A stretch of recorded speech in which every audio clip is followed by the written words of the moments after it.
Hello, everyone. Here is the encore for Raise Your Frequency for Success. And like I did on Monday, and my video was swallowed up by the internet somewhere, what I did on Monday was talk about the number one factor for your success. And what I'd like to reiterate is the number one factor for what's making you healthy, it also is making you wealthy, and it is also improving your relationships. And if you've heard me before, you know that there are 8 factors to this. And today I'm going to talk about the number one factor. And the number one factor has to do with how you feel about yourself. It's your relationship to yourself. And what has happened is over the last so many months, I have worked with many, many business owners, clients, even healers that approach getting clients or approach creating relationships with their client. When you first connect with somebody, it's all about relationship. It's not about whether you can make money off of them. It's not about whether you can, whether they'll be your client. It's really about the relationship. And that's really the new paradigm of all marketing. There are so many marketing schools that will teach you to go through like a checklist or the Socratic method where you ask a lot of questions and find out how much it's worth to them and so forth. But really, nowadays, it's more about establishing that relationship. So one of my clients actually spent a lot of money learning this, learning about the old paradigm of how to get clients. And she got on the phone with me and she says, I'm desperate. I need a client. And I said, well, is that what you're thinking when you're getting on the phone with the client, potential client? Are you thinking, I really need a client? Because there's an energetic connection when you're speaking with someone, just like right now when I'm speaking with you. There's an energetic connection to, with that relationship when you first get on the phone and you start exchanging energy with them. And if they're feeling a pull energy, they're feeling this pull energy, I want, I need the money is what they're hearing from you, and you won't be able to sign them ever. So that particular client had probably over 100 phone conversations and maybe sold 2 of her packages. And that is a lot of time because sometimes these conversations can be, half an hour, 40 minutes. So this is like, 100 hours spent trying to find 1 or 2 clients. And the only time she did find them is when she was working with me, getting her energy cleared, and the intention for connecting with them then also became clear.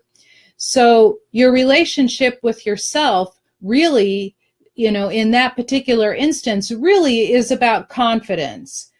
That you have something really worthwhile to offer. And when you get on the phone with somebody, that confidence will come through because you feel you have something worthwhile to offer, that you can really help the person at the other end of the phone. This just happened yesterday. It was my first contact with the gentleman.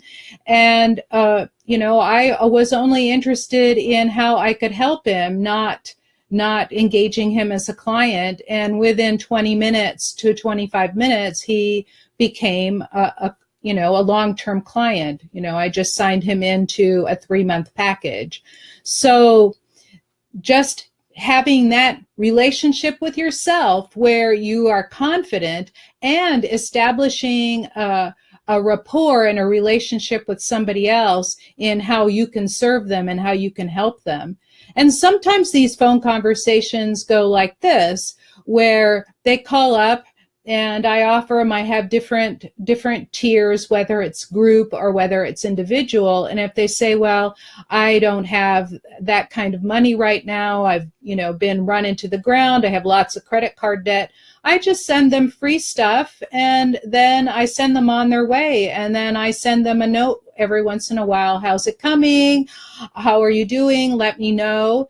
And it's really about establishing that relationship, because I'm confident about what I can do, and that I'm confident that I help people.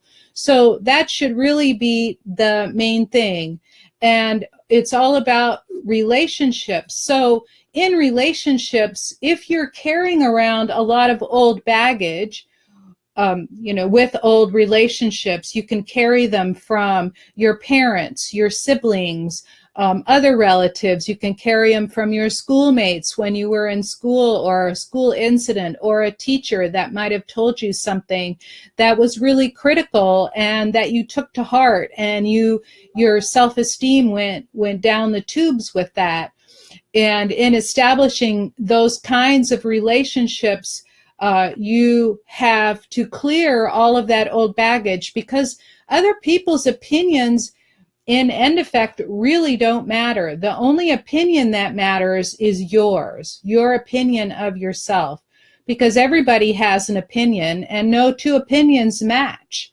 I mean, if you can take the most wonderful person in the world and you can put them in front of 100 people, and you can ask everybody in that room what their opinion of that particular person is, you will get 100 different opinions. They don't match. So other people's opinions don't matter. And when you have an opinion of yourself, you radiate that out. Isn't that great? You radiate that out, and other people will receive it. So if you radiate out, I need money and therefore I want to talk to you, then you're going to push people away. It's almost the opposite happens. It's also the word need. I call need a 4-letter word. When you need somebody, they receive it and they feel like you're desperate and they're going to be leaning on you. And I mean, let's face the truth. Most people don't want to be needed in that way, because it's just one more burden that you're going to be putting on them. And so as healers, for example, it's nice to feel needed, but you want to do it in a measured way. In other words, there's got to be an energy exchange that is in line with what you're doing. And otherwise, them needing you, the relationship becomes lopsided. I've done some charity cases, and this happens to be true with a lot of people. When you do a charity case, usually what happens is, especially in energy healing, when you do something and you are also in lack, and you are approaching somebody and says, I can help you, and they can't offer anything in exchange, even if it's a referral would be a good exchange, or putting or giving you a testimonial so you can put it on your website. Or if you go to, let's say, a networking meeting and you offer a free service, and then they stand up and give you a little testimonial in front of everybody else so other people can engage you or other people can refer you, that's an appropriate measure of exchange for a charity case.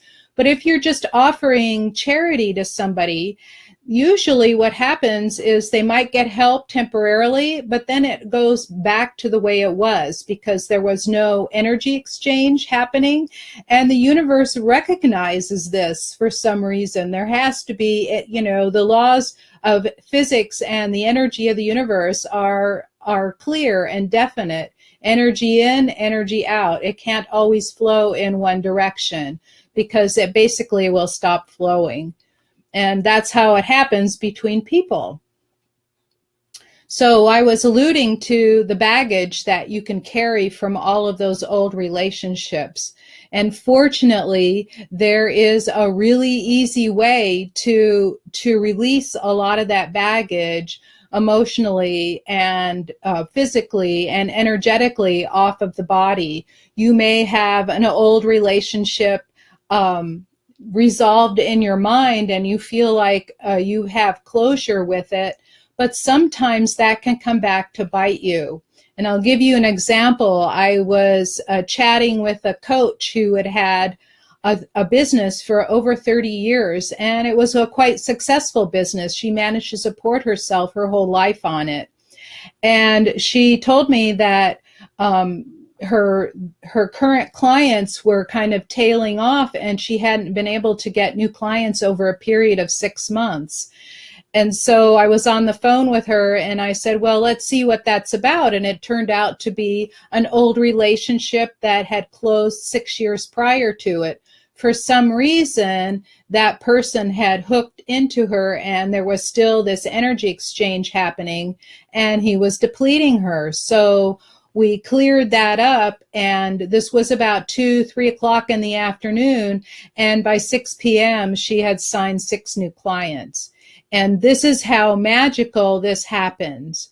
So I am in the process of developing a free 5-day success challenge. So it's an energy challenge for success, and you'll get 5 tips that will help you, if you have a business, sign 3 new clients in the next 30 days. And like my other challenges, they're going to be at noon and they'll run 10-15 minutes, and you'll get a brief assignment. And during the time that I'm on the call or I'm on Facebook Live with you, I will be doing a healing. So why don't we all just get a little bit relaxed, and anybody who's listening, to just sit up straight and take some nice deep breaths in your belly. So I see that there's some questions, so I'll get to answer those.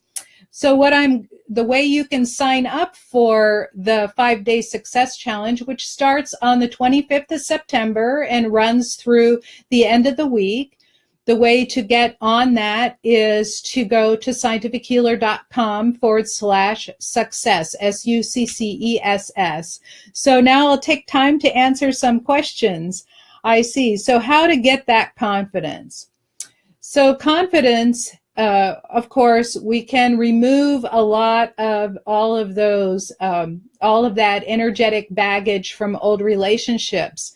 And one story that I tell was when I lost all my confidence to do art. And what had happened was that when I was a child, maybe 10, maybe 12, I said, look, Mom, I'm making art. And I was scribbling with a crayon and, doing something. And my mom just sort of snootily said, well, that's not art. And she pulled out a book of artists and she was showing me, this is art. And so I just stopped thinking that I could draw pictures. And if you look behind me right now, I have a couple of pictures. They're not my best work, but they're 12 by 12 inch paintings that I just painted because I had an afternoon. It took me about an hour or so to do each one. I had an afternoon to do, and one's crocuses and the other one's the inside of an iris. So I enjoy it. I can do art. It might not be the best in the world, but it's really fun to do. And when you release old relationships like that and stop listening to those messages, that's where you'll gain confidence. You gain confidence by doing. And the thing is that a lot of people will not even try anything new for fear that they'll do it poorly. And these pictures, of course, are after I had practiced painting with oils for a number of years. And, I only take them out once in a while. I haven't done it in a while, and I'm kind of getting itchy to do this again. But, it's a matter of saying, I don't care what anybody thinks. That's the key. I don't care what anybody thinks. I'm going to try this new thing. And in my opinion, everybody can do art. Everybody can, anybody can dance, anybody can sing. Even if you're out of tune, you can still sing. Anybody can do art. Anybody can write something down. Anybody can show a creative side to them. So when you approach something new like that, it doesn't matter what, You'll just say, I don't care what anybody thinks. I want to try this because it's fun. And the more you do that, the more confidence you gain. So, hi, Samantha from Michigan. Yes, I agree. When you set boundaries with people, you set them with love. But there's something I know about boundaries is that you can't take care of the other person and set boundaries. In other words, when you set the boundary, you're telling that person no. But you can do it in a loving way. You know, like there are some things that I don't like, and I'll just say, can you please not do that? And it may offend the other person, but at least you're doing it kindly and setting a limit. But when you're in a combative situation or an adversarial situation, by setting a boundary, you will usually upset the other person. But the nice thing about that, and I've had a lot of experience with that dealing with an alcoholic ex-husband, is that when I set a boundary, he would get really upset at the beginning and then come back and agree to it because it was always reasonable. So you can't just set an arbitrary boundary. It has to be a boundary that matters to you in order for you to be loving to that other person. So I agree. Nice to see you, Samantha. So any other questions? I'm happy to entertain them, and we're going to make sure that this video sticks. To remember to go to scientifichealer.com/success to join my 5-day success challenge. And in that challenge, you'll get several things. You'll get several things that will help you succeed, which includes your intentions, like how you set intentions and what your intentions are, and including the boundaries. And you'll also learn some language. Language is really, really important.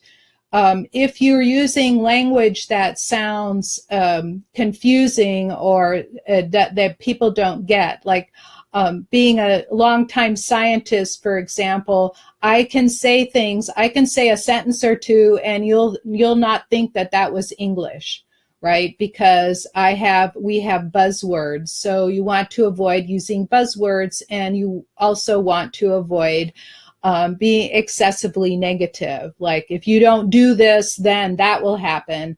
Like, how many times have I heard from people that have been to doctors that said, if you don't take this pill, you will die. That's pretty gruesome. They told that to my mom, and it wasn't anything that she really needed. But yes, so we want to avoid that kind of thing, and especially developing relationships and valuing yourself, your relationship with other people and your relationship with yourself. So if they're, yes, thank you, Gwen. I am excited to offer this because I know that it works for me. All the things that I do, I know that it works for me really well. And I don't do traditional advertising the way other people do. And I don't do the traditional things, even when I'm on the phone with people. So we'll go through some of the sample dialogues that I go through, and to help you get clients. But if you're not in a business, and you don't have to be, if you're not in a business, it will help you negotiate with other people, because all of life is a negotiation. It's just like if you have kids, you have to negotiate with them. You need to get them to bed at a certain time, or you need to have them sit down and eat healthy food. You're negotiating with them. So this is all in the process of negotiating. In other words, usually it's a win-win. Like my kids, one example would be when my kids were little, they would tell me, Mommy, I don't want to brush my teeth. And I'd say, well, are you mad at your teeth? And they'd say, oh, what do you mean? And I'd say, well, if you don't brush them, they're all going to go away, and it's going to be really hard to eat your favorite food. So it's a win-win, right? I get them to brush their teeth, and they get to keep their teeth so they can eat their favorite food, right? So it's got to be a win-win. So it doesn't matter what it is you're doing, whether it's having a successful relationship, raising kids successfully, Negotiating with your parents, that's a tough one. I've been there. And all of that by learning some of these skills. So I hope to see you on the other side. Remember, go to scientifichealer.com/success, SUCCESS. Thank you so much for being here. Love you for being here. Bye.